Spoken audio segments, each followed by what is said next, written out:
ये आज एक ट्रिगर पॉइंट क्यों हुआ है? ये अमेंडमेंट बिल लाने का आवश्यकता सबसे ज्यादा शुरुआत कहां से हुई? मैं संक्षेप में बताना चाहता हूं। 2013 में, 2014 में हम सब चुनाव में गए और चुनाव में जाने से पहले 2013 में कुछ कदम ऐसे उठाए गए हैं जो आप सुन करके, आप सदस्य के रूप में भी और इस देश का नागरिक होने के कारण आपके दिमाग में यह बात जरूर सवाल उठेगा कि ऐसा कदम क्यों उठाया गया है। सर, 2013 में पहला यह बदलाव हुआ कि इस देश में कोई भी आदमी, कोई भी इंसान, चाहे वो हिंदू हो, मुसलमान हो, सिख हो, ईसाई हो, पारसी हो, बौद्ध हो, जैन हो, वक्फ क्रिएट कर सकता है। सबको मालूम है वक्फ एक मुसलमान का अल्लाह के प्रति अपना एक उसका एक पायस चैरिटेबल रिलीजियस पर्पस के लिए वक्फ क्रिएट किया जाता है, लेकिन उसमें डाइल्यूशन करके 2013 में कोई भी वक्फ क्रिएट कर सकता है। ये प्रावधान सबसे पहले उस समय की यूपीए सरकार ने किया है। दूसरा, आपने सारा वक्फ को स्पेसिफिक कर दिया कि शिया बोर्ड में शिया ही रहेंगे, सुन्नी बोर्ड में सिर्फ सुन्नी ही रहेंगे और कोई भी बोर्ड हो सिर्फ उनके लोग ही रहेंगे, बाकी कोई उसमें आ नहीं सकता है। ऐसा आपने प्रावधान किया।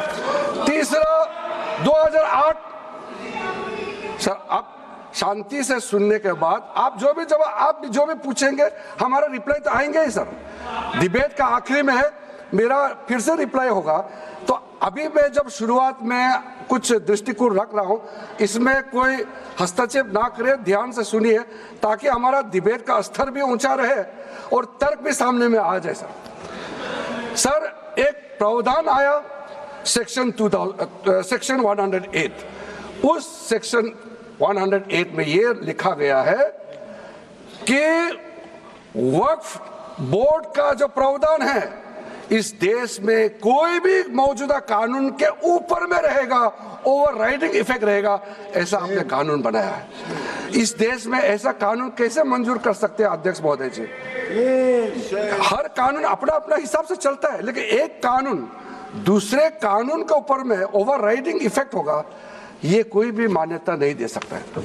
उसके बाद सर, मैं कुछ प्रोपेगेंडा साथ में जुड़े हुए हैं। उससे पहले जो 2013 में मुझे भी बहुत ताज्जुब हुआ कि ये पास कैसे जबरदस्ती करवाया है। 2013 में वक्फ में यूजर जो आपने प्रावधान डाला, उसके बाद 1970 से एक केस चल रहा था दिल्ली के अंदर में। दिल्ली के अंदर में हमारा सीजीओ कॉम्प्लेक्स है, पार्लियामेंट बिल्डिंग है, कई प्रॉपर्टीज है और इसको वक्फ बोर्ड, दिल्ली वक्फ बोर्ड ने क्लेम किया कि ये वक्फ प्रॉपर्टीज है। उसके बाद ये केस चल रहा था अदालत में। उस समय यूपीए सरकार ने पूरा सारा जमीन को डी नोटिफाई करके वक्फ बोर्ड को दे दिया। 123 प्रॉपर्टी। अगर आज हम ये संशोधन लेके नहीं आते तो जिस सदन में हम बैठे हैं, ये पार्लियामेंट बिल्डिंग, इसको भी क्लेम किया जा रहा था। एयरपोर्ट, बसंत विहार।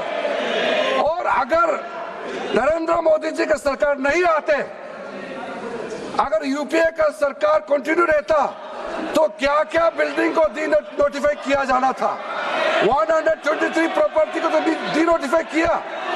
मैं रिकॉर्ड में कह रहा हूं, अपने मन से कुछ नहीं कह रहा हूं, मैं ऑफिशियल रिकॉर्ड का बात बता रहा हूं। अध्यक्ष महोदय, आप काहे को उछल रहे हो? मैं अपने से थोड़ी बोल रहा हूं, जो हकीकत बात को बता रहा हूं।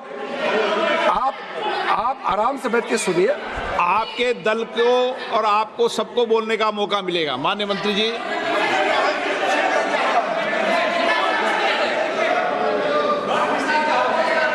सर, मैं फिर से कह रहा हूं, मैं एक शब्द अपने ओर से नहीं कह रहा हूं, जो घटना है, जो हकीकत है, यही कह रहा हूं।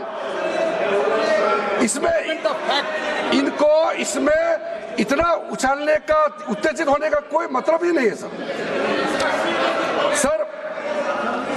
अध्यक्ष महोदय,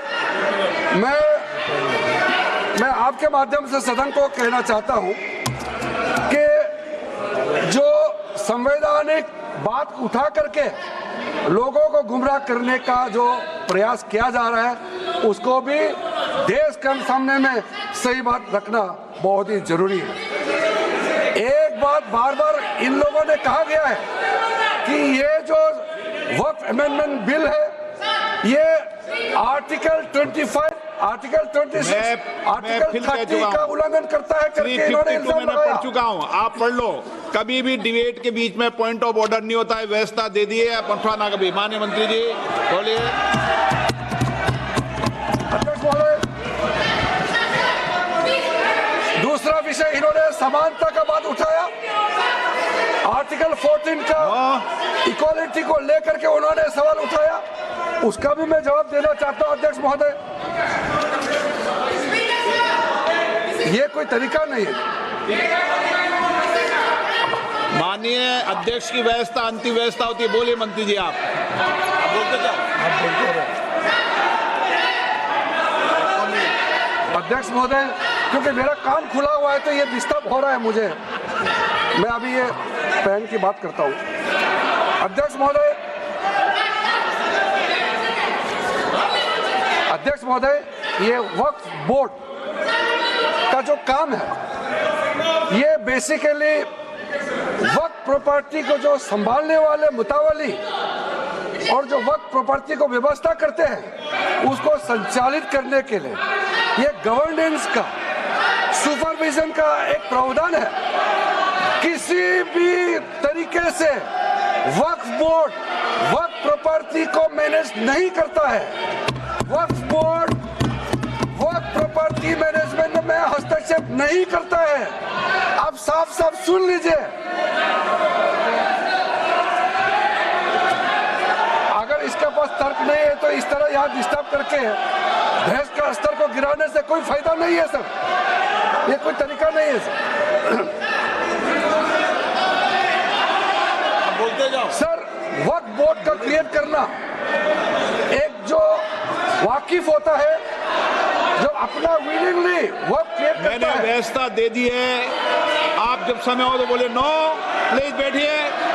ये तरीका ठीक नहीं है आपका, बैठिए आप। नो,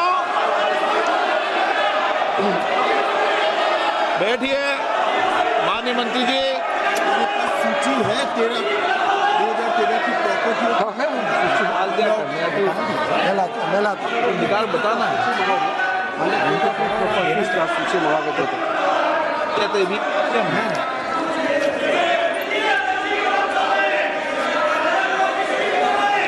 अध्यक्ष महोदय, सबको बोलने का मौका मिलने वाले हैं तो कम से कम बात को शांति से सुनने के बाद आप अपना बात रखिए।